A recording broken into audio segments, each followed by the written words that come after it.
Welcome everybody, and today we're taking a look at another brand new limited edition 4K release from Arrow Video, and it is 1985's To Live and Die in LA.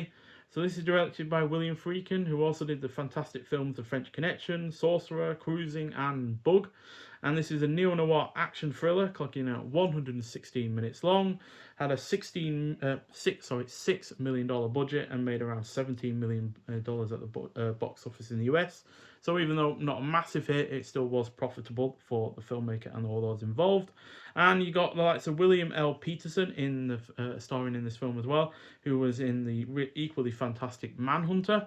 You've also got Willem Dafoe, who I've seen in 39 other films. He was in the likes of Spider-Man, Clear and Present Danger, Mississippi Burning, Fantastic Mr. Fox, and John Wick. He's certainly been one of the few actors I find that I've seen a huge amount of films from who've really neatly balanced between the more art house indie kind of films, like Wes Anderson and such, and then the more mainstream stuff like Spider-Man. So yeah, he's definitely a prolific actor and still one of my favorites. And you've also got John Pankow, who's in like some Monkey Shines.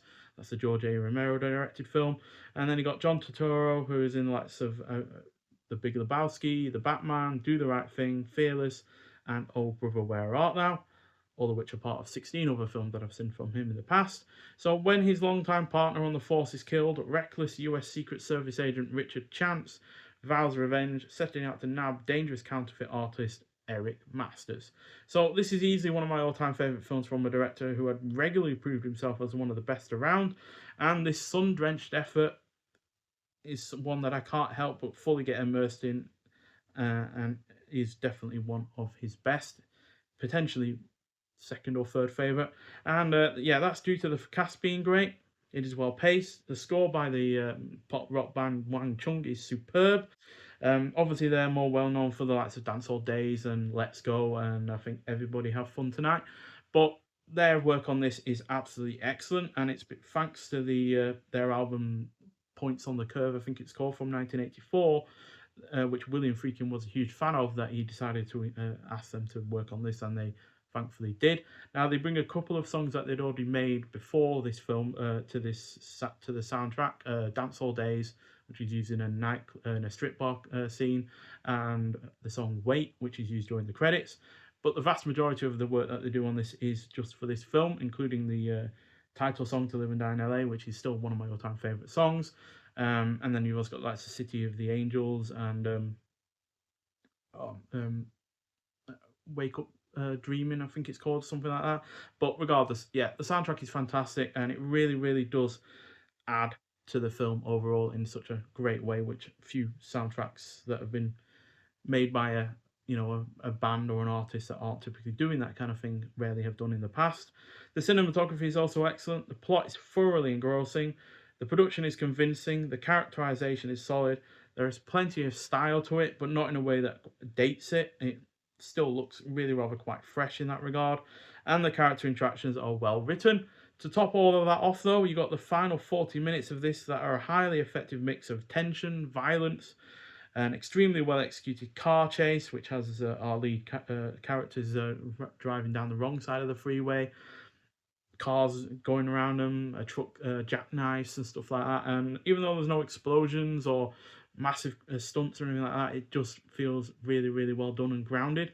Freaking also uses the same kind of camera techniques you'd use in French Connection with POV shots, either on the bonnet or inside the car or anything like that. And yeah, it looks and sounds fantastic. And he also does the same thing he did in French Connection, which is remove any score from the chase itself. The cars, the crashes, the ambient noises, and all that, they are the soundtrack to that chase. And yeah, still one of my all-time favorite car chases. And even though it doesn't perhaps look quite as dangerous as the French Connection, it still is one that really quite rivals that. And definitely probably one of the best car chases from the 80s. And then you've also got an unexpected death that hits like a brick through a plate window. And there's also a satisfying, albeit downbeat, conclusion where one of the characters really doesn't seem like they are able to ever going to get out of the situation they are in due to constantly being used and exploited and, quite frankly, blackmailed in a certain regard as well. So yeah, on overall, absolute sensational film. Gets a full 5 out of 5. It's not a score I regularly give on any review, quite frankly. So yeah, but it is a film that is more than deserving of it. And yeah, to get this on 4K was is a real treat, and is certainly a release that I instantly pre-ordered as soon as I saw that it was getting released on this format. So we've got really new nice artwork on here by Eric Adrian Lee. I love this. I really wish I could get this as a poster, quite frankly, because it's, yeah, just kind of encapsulates the film itself. You got the trio of protagonists there, or well, two protagonists and the antagonist there, and then you got the sun-drenched LA landscape on the bottom there, which yeah, most of this does take place in the daytime, and yeah, it's certainly one of the best films to use LA as a backdrop, quite frankly.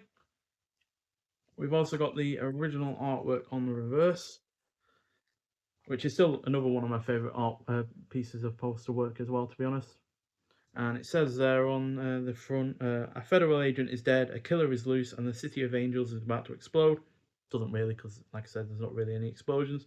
But that said, also says the director of the French Connection is back on the street again. And yeah, can't help but feel like it is kind of in the same kind of, kind of wheelhouse as the French Connection. It just so happens to be on the West Coast in the 80s rather than on the East Coast in the 70s. So yeah, does feel like a lot in that kind of manner.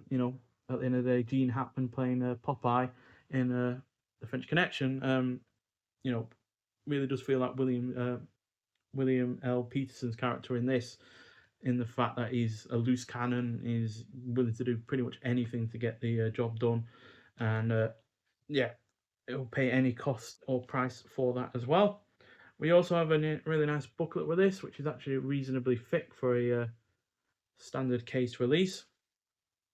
And inside you got your cast and your crew. Then you got from 2016 Kinetic Energy by Ann Bilson, Loma Crane and William Friedkin from 1985 by Rick Gentry, William Friedkin from 1985 also by Rick Gentry, and then about the presentation and production credits. So I imagine this might well have been the booklet that was used in some form or another, especially in terms of the write-ups in the original Blu-ray release that Arrow Video put out a while back. But it's still got a decent amount of write-ups, and you also got shots from the film throughout as well.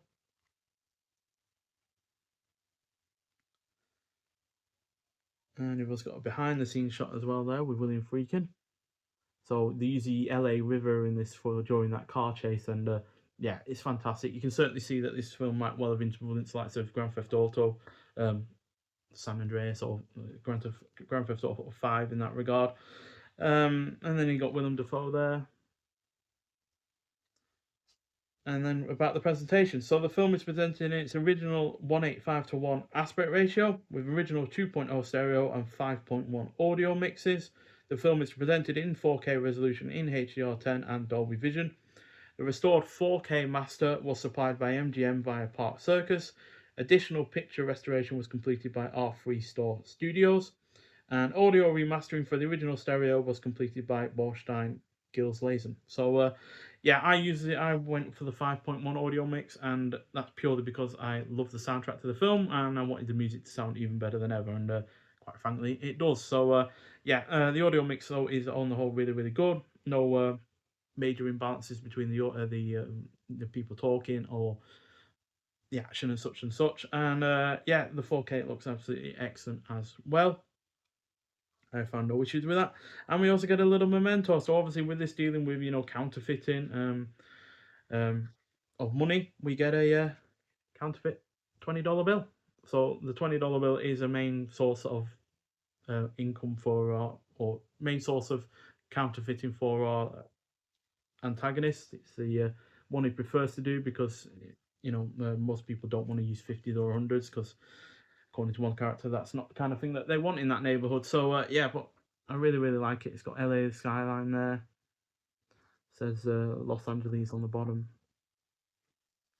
and then you got one of our lead characters in the middle, and then you got the same kind of serial numbers that are used in the film itself. So yeah, really nice little memento. That I know it's nothing huge or anything like that, but it's not something that often is included in these kind of more, I know it's a limited edition in terms of the booklet and the slipcover and such, but it is at the end of the day not a full-on limited edition in terms of hard box or massive poster or anything like that. So yeah, It's just a really nice little memento that, quite frankly, I already do not have to put in there, but I'm glad that they did.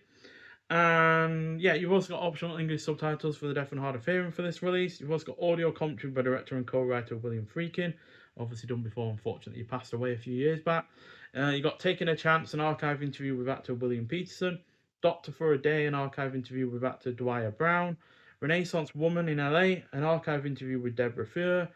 So in Phase, Scoring to Live and Die in LA, an archive interview with composers Wang Chung. Wrong Way, The Stunts of To Live and Die in LA, an archive interview with stunt coordinator Buddy Joe Hooker. Counterfeit World, The Making of To Live and Die in LA, an archive featurette containing interviews with Friedkin, actors Peterson and Willem Dafoe, and others. You've also got an alternate ending, deleted scene, stills gallery, trailers, radio spot, and this new artwork, which, like I said, I am really, really impressed by. It's definitely one of my favourite pieces of new artwork for a release from 2026 so far. So yeah, on the whole, a fantastic film. I know some people out there might not like it as much as me, but even if that's the case, you still might well get something from it at the end of the day by seeing it for the first time. But yeah, if you do enjoy this film as much as I do, then I'd like to hear your thoughts on it, or otherwise, to be honest, I'm always happy to discuss about film on this channel. But yeah, it's an amazing film. Like I said, easily one of my favourites, regardless of the decade or genre or anything like that, because it just excels in pretty much every way that it can. So yeah, but nonetheless, if you have seen To Live and Die in LA, I'd like to hear your thoughts on it. If you have any at all to talk about. But nonetheless, thank you for watching, and I'll see you in the next one. Bye.